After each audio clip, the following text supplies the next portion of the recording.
O livro 1 de Crônicas é como um grande álbum de família da nação de Israel. Ele começa com a história da criação do mundo e traça a linha de tempo de todas as famílias importantes da Bíblia, passando por personagens como Adão, Noé, Abraão e Moisés. A maior parte do livro, no entanto, se concentra no reinado de Davi, mostrando como ele organizou o reino, planejou a construção do templo e preparou o povo para adorar a Deus de todo o coração. É uma história que nos ensina a importância de nossas raízes, de adorar a Deus com alegria e de nos prepararmos para as grandes obras que Ele nos chama a fazer. O livro começa com a mais longa árvore genealógica da Bíblia, nos levando de volta ao primeiro homem, Adão, e percorrendo a história por muitas gerações. Vemos a linha de descendência de Adão, Sete, Enos, e assim por diante, até chegar a Noé, que salvou sua família do dilúvio. Depois de Noé, o livro segue a descendência de seus filhos, Sem, Cam e Jafé, e nos mostra como as nações da terra foram formadas. A história continua com a linhagem de Sem, nos apresentando a Abraão, um homem que acreditou em Deus e foi abençoado com a promessa de que sua família se tornaria uma grande nação. Através dos filhos de Abraão, Isaque e Ismael, o livro chega a Jacó, cujo nome foi mudado para Israel, e cujos 12 filhos deram origem às 12 tribos de Israel. O narrador, então, passa a detalhar as genealogias de cada uma das tribos, de Ruben, Simeão, Levi, Judá,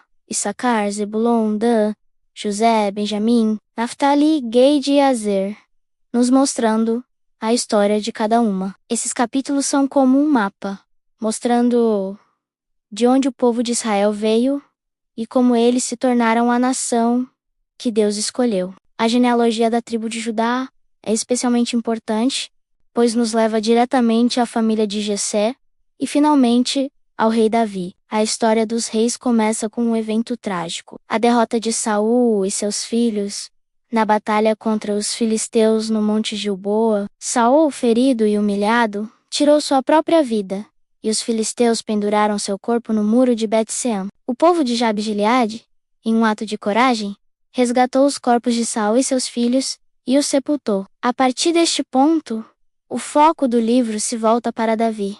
Ele é ungido como rei por toda Israel. Ele conquista Jerusalém, uma fortaleza dos jebuseus, e a transforma na cidade de Davi. A narrativa nos apresenta os valentes de Davi, seus guerreiros mais corajosos e leais, como Jazobeão, que com sua lança matou 300 homens de uma só vez. O livro também conta a história de Benaia, que matou 2 leões. A parte central da narrativa de Davi é o resgate da Arca da Aliança, que havia sido capturada pelos filisteus. Davi e todo o povo a trazem para Jerusalém com grande alegria, mas num primeiro momento, Uzá, um dos homens que guiava a arca, estende a mão para segurá-la e morre. Davi, com medo, deixa a arca na casa de Obed-Edom, que é abençoada. Tempos depois de Davi, sabendo que Deus abençoou a casa de Obed-Edom, organiza uma procissão correta, com os levitas carregando a arca nos ombros,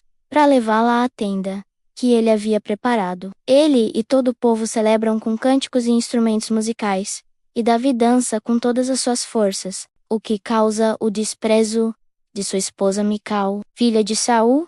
A arca é posta no tabernáculo, e Davi oferece holocaustos e ofertas pacíficas a Deus, abençoando o povo. Deus, por meio do profeta Natã, faz um convênio com Davi, prometendo que seu filho construiria um templo para ele e que sua casa seria firmada para sempre. Davi agradece a Deus em uma oração emocionante por sua bondade. Os capítulos finais desta seção detalham as grandes vitórias de Davi contra seus inimigos, como os filisteus, moabitas, sírios e amalequitas. Ele subjugou muitas nações, e o Senhor o ajudou em todas as suas batalhas, fazendo com que sua fama se espalhasse por toda a terra. Os capítulos finais do livro focam no planejamento e na preparação de Davi para a construção do templo. Primeiro, Davi peca contra o Senhor ao ordenar que Israel fosse contado, o que traz uma praga sobre o povo. Deus oferece a Davi a chance de escolher entre 3 castigos,